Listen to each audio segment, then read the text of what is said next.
Di buku itu Ibn Athaillah bicara tentang gurunya Abul Abbas Al-Mursi yang dipuji oleh gurunya lagi yaitu Imam Syadzili sebagai orang yang tidak mengenal jalan-jalan di dunia dan hanya mengenal jalan-jalan di langit. Nah, kelebihan hikamnya Ibn Athaillah ini adalah dia dibacanya enak, mudah dipahami kalimat-kalimatnya, tapi itu tergantung yang membaca dan memahami. Kalau ilmunya sedikit, dia dapat sedikit. Kalau ilmunya lebih dalam, dia dapat lebih dalam. Kalau ilmunya mendalam sekali, dari hikam yang pendek-pendek itu, dia dapat lautan ilmu yang luar biasa luas.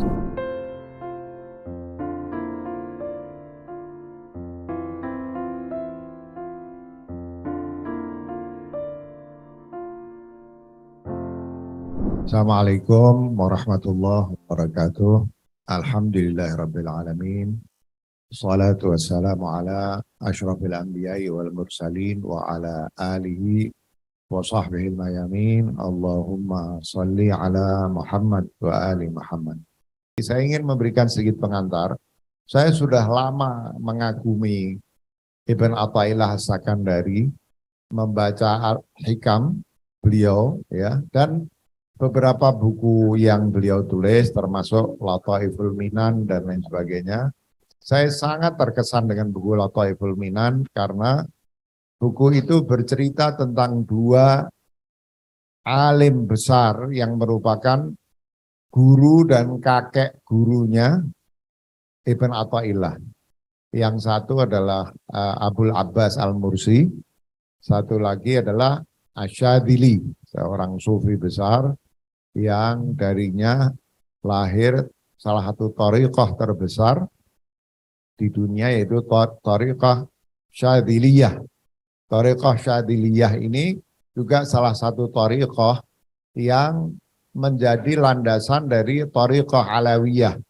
Ya, thariqahnya kaum Ba'alawi itu dikatakan bahwa batinnya itu dari Syadzili dan lahir itu maksudnya muamalatut tasawuf. Jadi tasawuf itu kan ada ilmu haqaiq, hakikatnya, batinnya mengambil dari Imam Syadzili, lahirnya yaitu muamalatut tasawuf atau yang disebut sebagai ilmu raqaiq, itu mengambil dari Imam Ghazali. Dan sebetulnya keduanya ini sangat erat. Dikatakan di dalam Lataiful Minan, di antara kitab yang diajarkan dibawa kemana-mana dan diajarkan oleh Imam Syadzili adalah bukunya Imam Ghazali, Ihya Ulumuddin, di samping Qutul Qulub, Risalah Qudairiyah, dan lain sebagainya. Ya. Nah, jadi di buku itu Ibn Athaillah bicara tentang gurunya Abul Abbas Al-Mursi yang dipuji oleh gurunya lagi yaitu Imam Syadzili sebagai orang yang tidak mengenal jalan-jalan di dunia dan hanya mengenal jalan-jalan di langit katanya. Dan yang sangat menarik, saya meskipun amatiran, itu suka sekali membaca buku-buku atau pikiran-pikiran dari Ibn Arabi. Ya.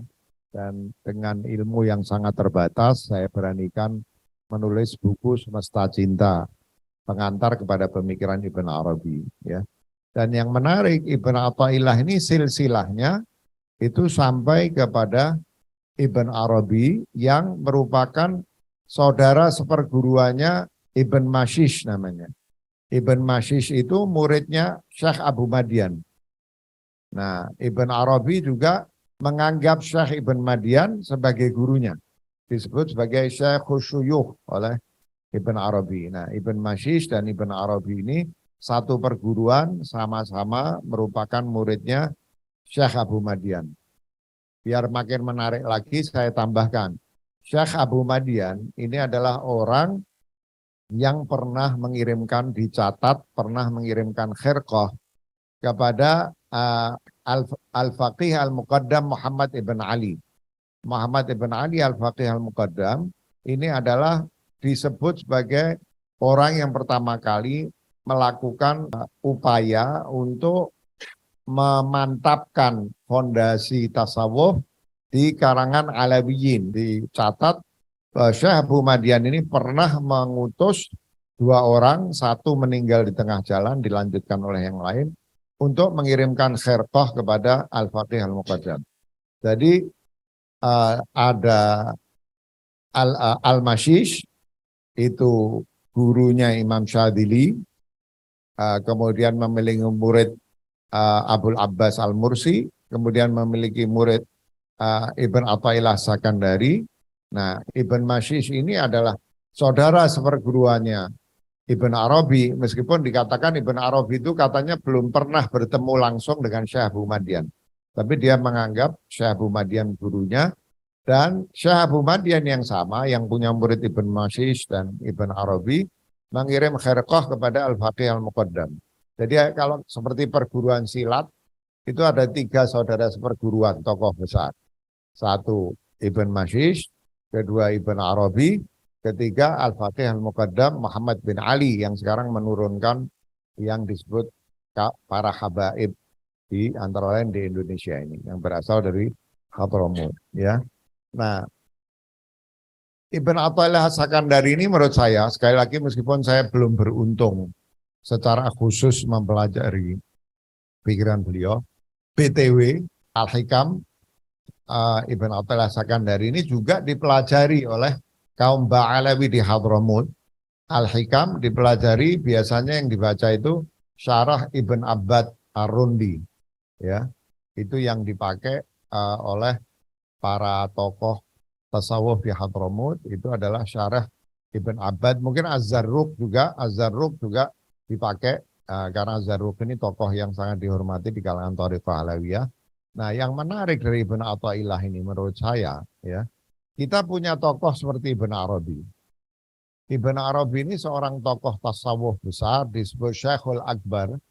Tidak ada aliran tasawuf yang bisa sepenuhnya lepas dari Ibn Arabi setelah masa Ibn Arabi. Seluruh tasawuf boleh dikatakan setelah masa Ibn Arabi itu dipengaruhi oleh Ibn Arabi. Begitu besar dia sehingga disebut sebagai Syekhul Akbar.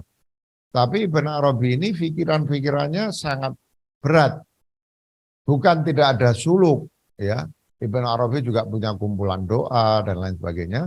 Tapi kalau kita baca Al-Futuhat Al-Makkiyah, apalagi Fususul Hikam, itu pikirannya sangat berat, sangat irfani, sangat filosofis, sangat teoritis. Nah, di sisi lain ada orang seperti Imam Ghazali. Imam Ghazali tadi sudah saya singgung, di pengantar Al-Ihya sudah mengatakan bahwa yang dia bahas dalam Al-Ihya itu adalah muamalatut tasawuf. Muamalah tasawuf. Jadi ilmu raqaiqnya. Saya melihat Ibn Athaillah ini istimewa karena bisa menjembatani dua ini. Ya, Ibn Athaillah itu kalau kita baca Al-Hikam misalnya, itu cukup praktis apa yang disampaikan dalam Al-Hikam. Tapi kalau orang mau mendalami hikamnya itu, maka dia akan dapati pelajaran-pelajaran katakanlah tasawuf falsafi di dalam hikmah-hikmahnya Ibn Athaillah. Dari Ibn Athaillah ini kan begini, tasawuf itu sebagaimana filsafat ada dua. Satu yang disebut sebagai tasawuf nabari, ya, tasawuf teoritis, salah satunya adalah tasawuf falsafi. Kemudian ada yang disebut sebagai tasawuf amali, tasawuf praktis. Ini menurut saya lebih tepat pembagian ini. Tasawuf nabari dan tasawuf amali. Nah, yang amali itu adalah tasawuf praktis, praktek bertasawuf yang harus didasarkan pada tasawuf nabari. Jadi nggak bisa akarnya tasawuf amali, tasawuf praktis itu adalah tasawuf nabari. Teorinya apa, dari situlah dibikin prakteknya. Karena praktek tanpa akar teori tidak bisa keliru. Nah, praktek yang benar itu harus didasarkan pada ilmu yang benar. Nah, tasawuf nabari ini bicara tentang ilmu tasawuf. Nah, tasawuf amali bicara tentang praktek tasawuf. Praktek tasawuf harus didasarkan pada ilmu tasawuf. Nah, saya melihat dalam keterbatasan pengetahuan saya tentang Ibn Athaillah Sakandari, Ibn Athaillah ini menghubungkan antara tasawuf falsafi atau nabari dengan tasawuf amali. Jadi kalau dibaca orang, katakanlah orang awam, meskipun baiknya dibaca dengan guru. Hikam itu kan pendek-pendek. Orang kadang suka mengatakan yang ini pendek, gampang. Jangan salah.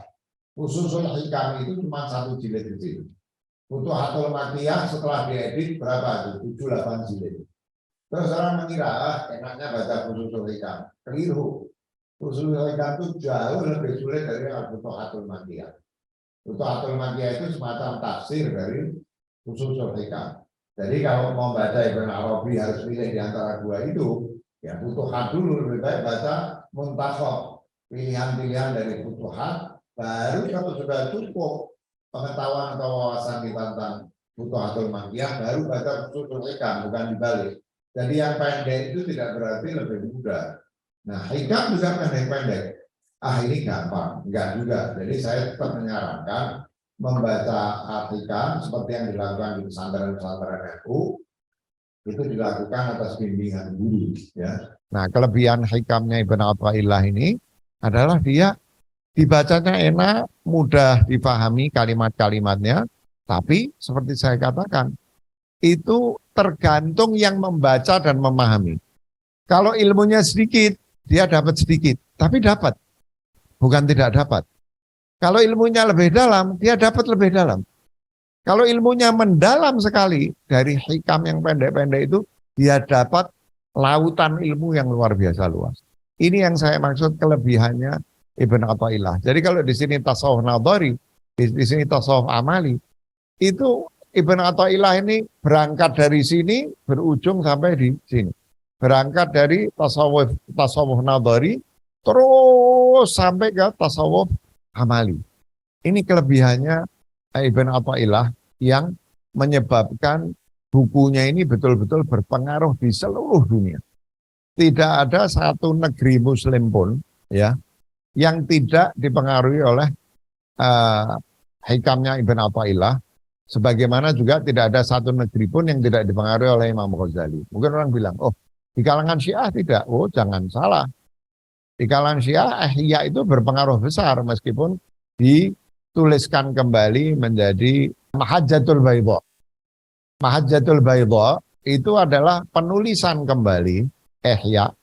Dan Ihya ini sangat dikagumi oleh penulisnya, ditambahkan ahadits dari kalangan perawi di kalangan Ahlul Bait.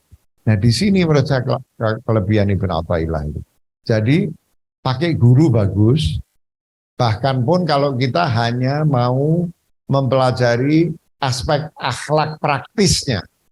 Nah, jadi kalau pakai istilahnya Ibn Arabi, ilmu akhlaknya Ibn Athaillah ini, ilmu akhlak yang praktis, akhlak dalam suluk itu termasuk tasawuf amali, tapi juga ada akhlak yang bersifat filosofis, akhlaknya Allah SWT. Jadi dari mulai akhlaknya Allah, sifat-sifatnya Allah SWT, sampai kemudian turun menjadi akhlak praktis. Itu ada di dalam hikam. Ya. Nah kalau dapat guru yang betul-betul mendalami irfan, maka dari al-hikam itu bisa digali sumur-sumur irfan yang lebih filosofis dari rumusan-rumusan pendek-pendek yang ada antara lain dalam al-hikam. Tentu saja Ibn Athaillah tidak hanya dikenal dengan buku ini, ada beberapa buku yang beliau tulis, ya, termasuk Al-Lataiful Minan dan lain sebagainya. Nah, mungkin lewat Al-Hikam atau Ibn Athaillah itu bisa jadi pintu masuk untuk masuknya pelajaran-pelajaran tasawuf yang saya nggak mau menyebutnya falsafi, tapi lebih nadhari, ya, lebih irfani, yang akan menjadi akar kuat bagi pengembangan dan revitalisasi tasawuf di negeri kita.